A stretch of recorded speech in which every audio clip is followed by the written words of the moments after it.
வணக்கம், எம்எல்ஏ பேசுகிறேன். அரியமான் பீச்சில் உங்களுக்காக தானே மீன் பிடிக்கிறேன். என் கடைக்கு வரவே மாட்டேங்கிறீ, அங்கிட்ட போயிடுறிய வேறு கடைக்கு. அரியமான் பீச்சுக்கு வந்தால் எம்எல்ஏ கடையை மறந்து நம்ம கடைக்கு வாங்க. குறைஞ்ச விலைக்கு தான் மீன் இருக்குது, உங்களுக்காக தான் இருக்குது. கலவா மீனை பாருங்கள், எப்படி நிற்கிற மீன்லாம் நிற்கிது, படுத்து கிடக்கிற மீன்லாம் இருக்குது பாருங்க. பாருங்க, ராமநாதபுரம் மாவட்டத்தில் மீன் பிடிக்கிறது தடை வச்சிருக்கு. கடற்கரையில் வாங்கினா கூட இந்த மீன் இந்த விலைக்கு கிடைக்காது. சரியா? நான் அரியமான் பீச்சில் உங்களுக்கு மிளகாப்பொடி போட்டு எண்ணெய் ஊற்றி பொரித்து 2 மீன் 50 ரூபாய் தான் இன்றைக்கி கொடுத்துருக்கேன். நான் வாங்கினது 230 ரூபா ஒரு கிலோ.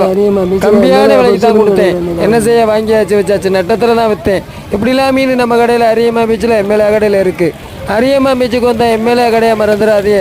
உங்களுக்காக தான் இந்த மீன் பற்றிலா, கலவா மீன் நிச்சு குஞ்சு இது பொறிச்சு வச்சு அப்படி படுத்து தட்டிலே இருக்கும். அந்த மீன் சூப்பராக இருக்கும், சாப்பிட்டீங்கன்னா. எப்போ வந்தாலும் அரியமான் பீச்சில் எம்எல்ஏ பொரிச்ச மீன் கடை இருக்குது, மறந்துடாதீங்க. சுத்தமான மீன் உங்களுக்காகத்தான். கலவா மீன் இருக்குது, வெலை மீன் இருக்குது, பதலை மீன் இருக்குது, ஓரா மீன் இருக்குது, நகர மீன் இருக்குது, கிளி மீன் இருக்குது, பாறை மீன் இருக்குது, செங்கனி மீன் இருக்குது. சூப்பராக இருக்கும் மீன். எப்பவும் வாங்க. வணக்கம்.